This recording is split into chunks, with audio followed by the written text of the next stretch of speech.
UN's Global Principles for Information Integrity, recommendations for multi-stakeholder action. And the reason that we are doing this is because information integrity is the new branding word for censorship.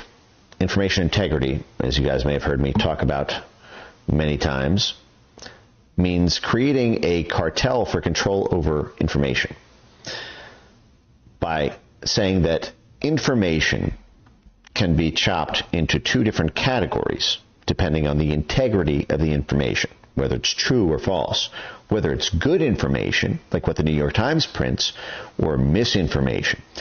And those two categories are high integrity news, high integrity social media accounts, or low integrity news and low integrity social media accounts. And information integrity is the brand phrase for creating that censorship blacklist, that whitelist, blacklist, graylist system, where high integrity information gets whitelisted and you're allowed to post it or share it or monetize it. Anything that's against Trump is high integrity. Low integrity, like what the plebs say, like what populists, like what nationalists, like what pro-Trump people say, that's low integrity. So information integrity just means censorship.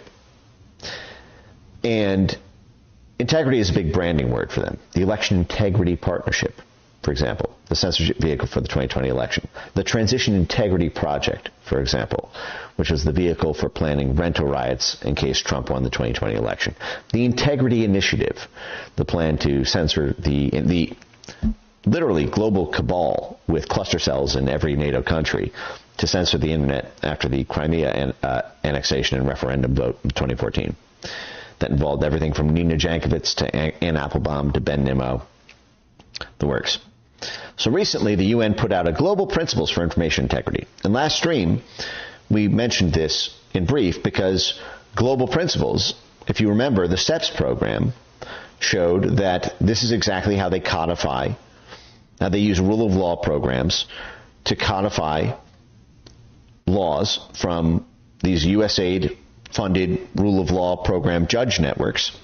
They start by getting 50, 100, 200 NGOs to sign a letter announcing their global principles that announce the norms and standards. And they get the judges and their legislatures to pass laws and judicial precedents that codify those norms and standards and the global principles into law. You guys remember that from last stream? We went over that whole thing with the SEPS program. And they gave examples about how to get a rule of law predicate for censorship laws. Well, here's the UN one. Let me tell you why this is interesting. I posted this clip on X a couple months ago. This is Imran Ahmed. This is the head of CCDH, the Center for Countering Digital Hate. They're the ones who did the disinformation dozen for nuking the 12 biggest influencers challenging the COVID orthodoxies, challenging vaccines. How they got them kicked off of Twitter, YouTube, Facebook, all simultaneously. CCDH is a British intelligence operation. Its chairman was, I believe, Simon Clark, who was at the Atlantic Council with 7 CIA directors on its board. Annual funding from the Pentagon, State Department, USAID. They're the ones who ended up in the Twitter. If you guys remember this, Paul Thacker broke this in a great report. Their annual priorities, CCDH, was kill Musk's Twitter as their number one priority to their donors. This is the same British-based intelligence network around Christopher Steele and Richard Dearlove. When Musk got rid of the censorship, their plan was to kill Musk's Twitter, bankrupt the company, focus on advertising focus, trigger EU and UK regulatory action against disinformation, and progress towards change in USA and support for STAR. STAR is their framework. Let me show you what I mean here. CCDH STAR framework for stopping misinformation. Okay. CCDH's global standard for regulating social media companies to stop free speech. STAR framework, a global standard for regulating social media. This is the CEO, Imran Ahmed. Platforms monetize content. So again, it's about killing the money. Data on the psychology of the users. So the whole thing is about stopping mis and disinformation on critical issues like COVID-19, climate change, and elections. So this is a British influence operation to censor your ability to challenge things like COVID-19, climate change orthodoxy, or election fraud. So here's the STAR framework. Safety by design, a preventative system approach to harm. So that's going to mean things like building in AI filters, the kind of stuff that NewsGuard supplies, the kind of stuff that the State Department advises on what the trending narratives are, and then the AI should go in to pre-censor it. Transparency, meaning that X has to give up their algorithms, their rules enforcement, meaning whether they're taking down the accounts that the blob wants them to take down, and transparency specifically related to advertising. So they have to give up their whole business model so that the blob knows how best to target them and press into their pain points. Accountability to accountability to democratic and independent bodies. Accountability means punishment by the government. So the government can punish them if they continue to monetize wrong think accounts or don't censor who they're told to censor. And then responsibility for companies and their senior executives. Again, this whole thing is targeted at Elon Musk as a senior executive of X and Mark Zuckerberg as a senior executive of Facebook, for example. Final element is responsibility for social media and search engine companies for implementing duties under a legislative framework. So again, this is censorship laws that the UK is trying to impose on the US. Responsibility means consequences for actions and failure to act. So punishing the companies and their senior executives if they don't censor what this British intelligence outfit wants them to censor. And you'll see here, as we showed, progress towards change in USA and support for STAR. So this British intel op, just like with the Christopher Steele dossier, is trying to get this censorship law framework put in place in the United States. And you'll see here, U.S. policy engagement, set up meetings with Amy Klobuchar's team, the influential Democratic senator who ran for president against Joe Biden, if you remember. So they're working with U.S. senators to get support in Congress for censorship laws that blatantly violate the First Amendment of the United States. Well, now they've got Trump as president and a Republican majority in both the House and the Senate. So that avenue of attack for them has dried up. So they're moving up the chain to the United Nations. So imagine my shock when I find this video from just a couple months ago with Imran Ahmed, CEO of CCDH, telling the United Nations, it doesn't matter which policy issue is central to your concerns, internet censorship is the key to winning all of them. Here's what he says. You know, it doesn't matter which policy issue is central to your concerns about the future. Fixing the disorder in our information ecosystem has become integral to the solution. If you care about climate, then you worry about a tidal wave of climate disinformation designed to undermine the scientific consensus astride which our ecosystem of analysis and solutions sits. If you care about gender inequality, then you worry about social media algorithms promoting misogyny and being hijacked by bad actors to spread disinformation about abortions. If you care about conflict resolution or peace or anti-Semitism or anti-LGBTQ+ hate, then you worry about polarization and the amplification of hate speech, which makes our societies feel less safe, more polarized, sclerotic, harder to cohere. So how is this happening? Well, look, good information is as vital to the body politic as good nutrition is to our physical bodies. That's why NewsGuard advertises itself as news nutrition labels. Okay, so understand what he's saying. He is surrounded by policymakers who don't really care about censorship. They care about their own issues. They care about a carbon tax. So that's what they're lobbying for. They care about abortion. They care about more funding for the Ukraine war. He's saying, listen, you guys should all support my censorship initiative, because no matter what your issue is, think about how helpful it would be if you could just censor the other side. And your narrative dominates because no one can oppose you. So this is like a big tent thing, guys. You don't have to care about any particular thing. You don't have to care about, you don't have to care. Free speech and censorship doesn't even have to be a part of your issue. No matter what issue you're trying to get done, this is a very powerful gun I'm giving you. If only you support my initiative to hand it to me. He's making a pitch to everyone, from the war industry to the vaccine industry to the climate change industry to the LGBT and identity group industry, saying we all need to come together,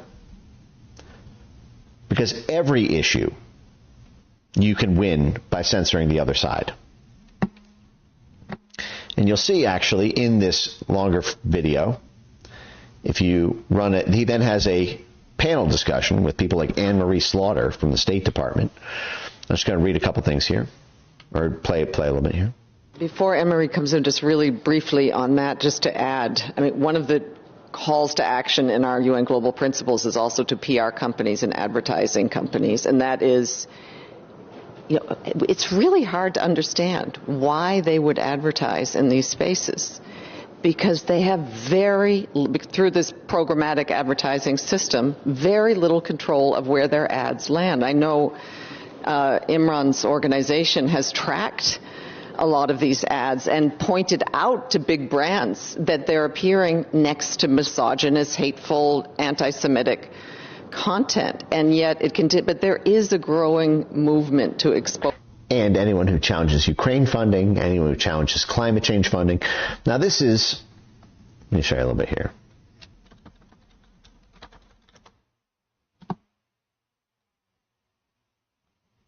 This panel is people like Anne-Marie Slaughter, Director of Policy Planning for the State Department. That's that interstitial node between state and CIA. That's who synchronizes State Department and CIA policy at the State Department. Jared Cohen was there, for example. George Kennan was there. And they're going after the advertisers. Now, she references this UN Global Principles thing, and I want to just go over this document, okay? Because they're going upstream, because now the ability to get this STAR framework introduced as a bill here in Congress is running dry.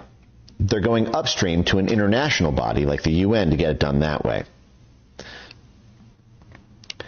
And just so you see, they really were trying for this. Let me show you what I mean by this. Middleware NewsGuard. Let me show you this. Opinion. What I learned on my quest to fix America's social media problem. This is by Gordon Krovitz, the co-founder of NewsGuard. Co-founder, co-CEO of NewsGuard. And what he was saying is that NewsGuard, the social media and advertiser blacklist to kill the money in the private sector for any social media company or news site that supports or publishes or allows the publication of misinformation to drive them into bankruptcy. What he says is middleware. So that's basically putting companies like NewsGuard in the middle between the advertisers and the social media companies. Could be the solution to our tech woes, but Congress is going to have to force the internet companies to do it. We need a censorship law that compels. There's not a market for my product, my censorship product on its own. But if Congress can compel the social media companies to adopt a middleware model and then there's 7 or 8 different companies you can choose from to license your censorship blacklist from, then it can work. And this is what CCDH is trying to achieve at the legislative level. And you see them meeting with Amy Klobuchar and other high-level Democrats to make this happen. So let's look at these global principles. So again, they're doing the whole thing under this concept of information integrity. Information integrity. High integrity versus low integrity news information. That's what they're going. That's the way that they are justifying the murder. And to show you how this dovetails into other things, let me show you this.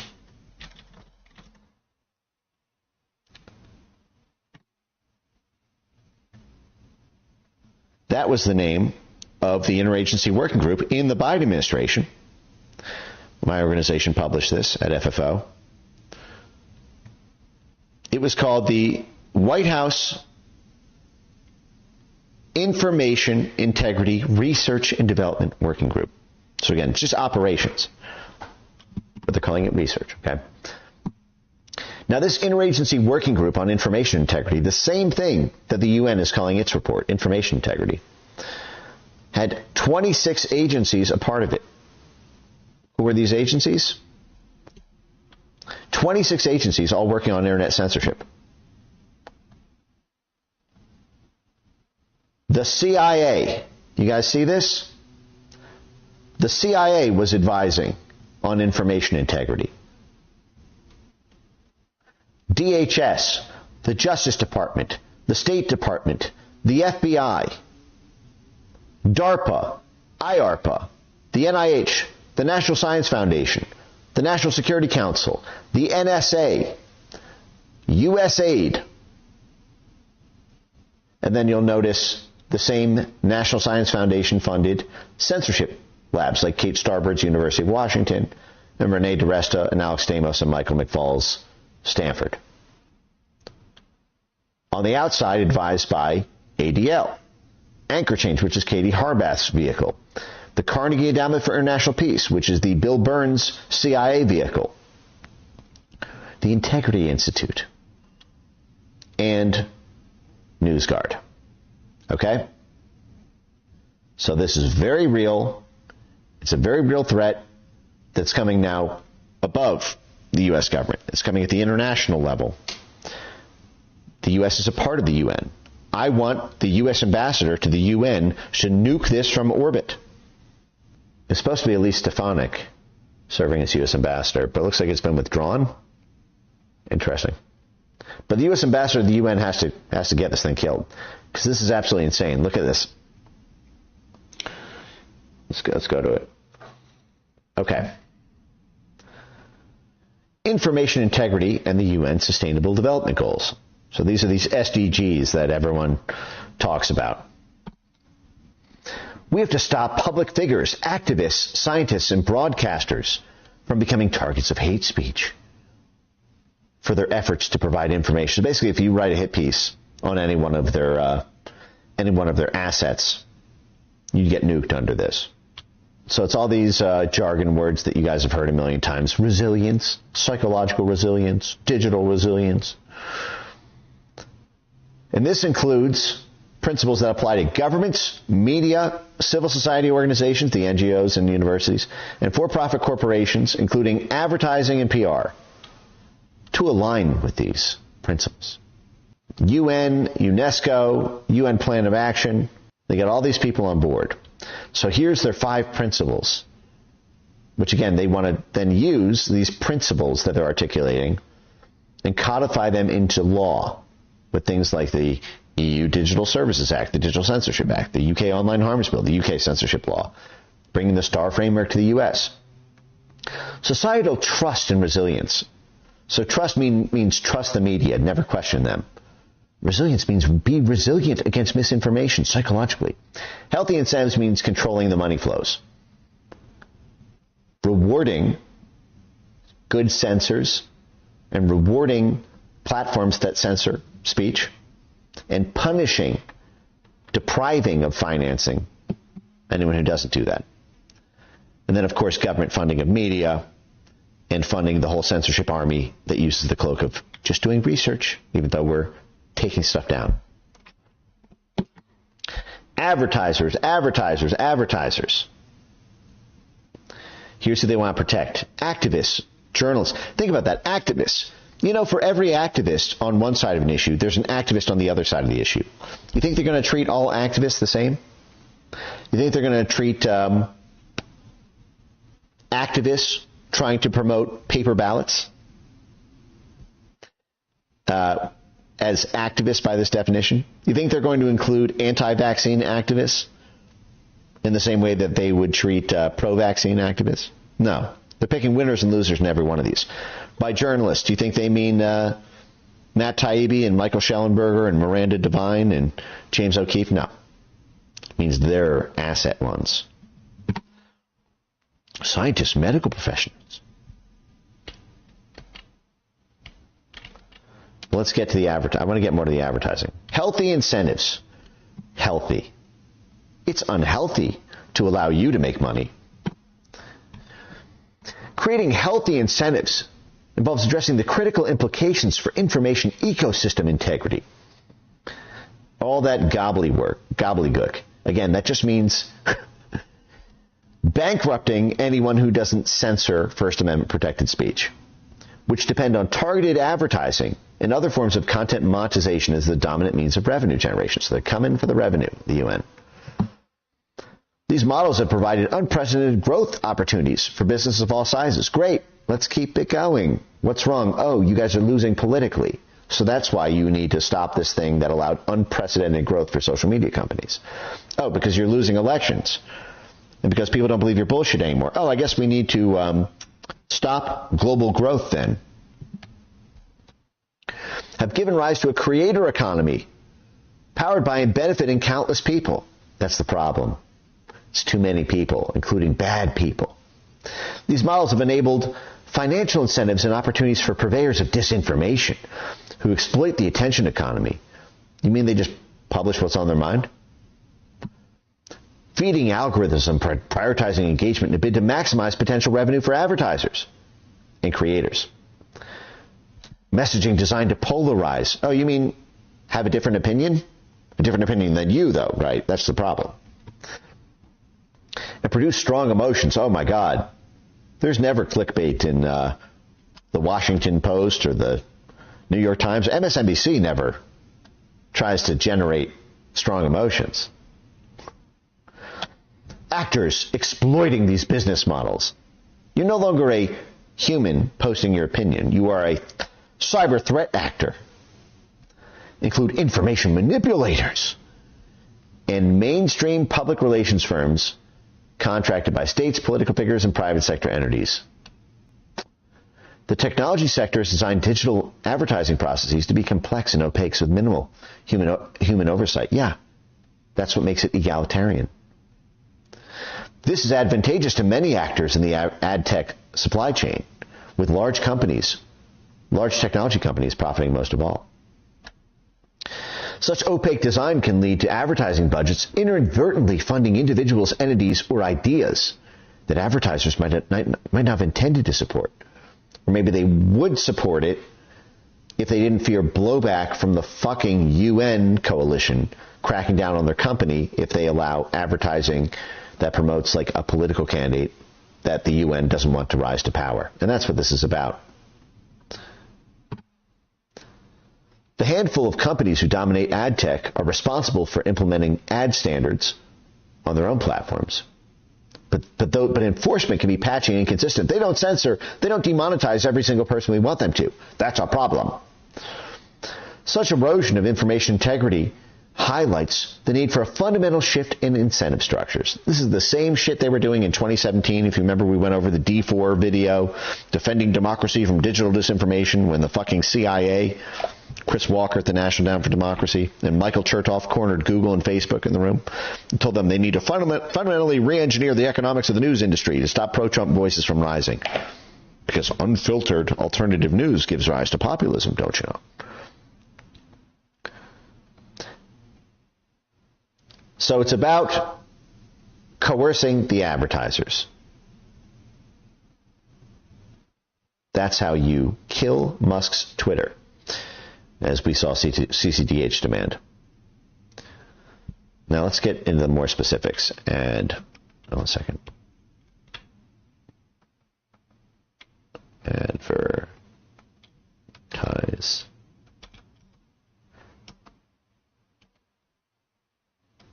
Okay. For tech companies,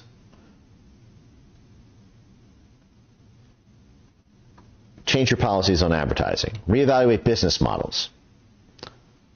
Get away from the advertisers. Establish independent oversight.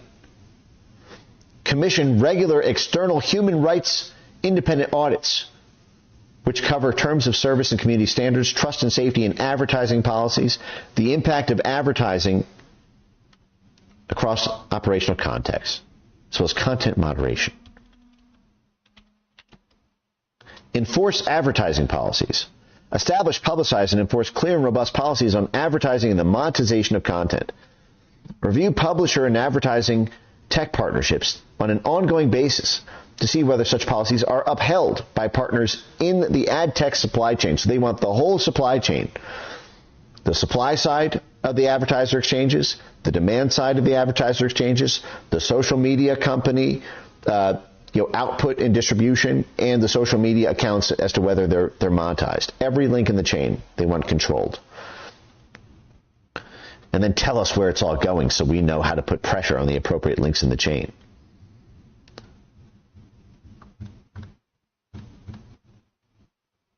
Establish recommendations. Establish human rights responsible advertising. Establish safeguards to ensure that advertising does not drive risks to information spaces. Advertise with media and outlets that bolster information integrity, including public interest journalism through messages such as inclusion and exclusion lists. And there it is. Ad verification tools and manual vetting. Require ad tech companies to publish criteria that a channel or website must adhere to before they are able to monetize. And only give the advertising dollars to media outlets and platforms that bolster information integrity, that are high information integrity news sources. Basically, the exact same thing that we saw with GEC. What they want is a final state that looks exactly like what the Global Engagement Center was working hard to do. Inclusion and exclusion lists. You guys see that? Inclusion and exclusion lists for advertising, and only advertise with media outlets and platforms that are good for information integrity. And here is your Global Engagement Center.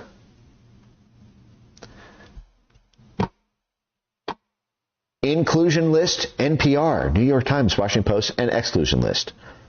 Daily Wire, The Blaze, OAN, Newsmax.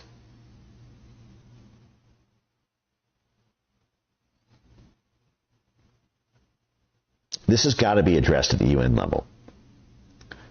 The U.S. ambassador to the EU, the U.S. ambassador to the UN, the U.S. ambassador to NATO, all of it.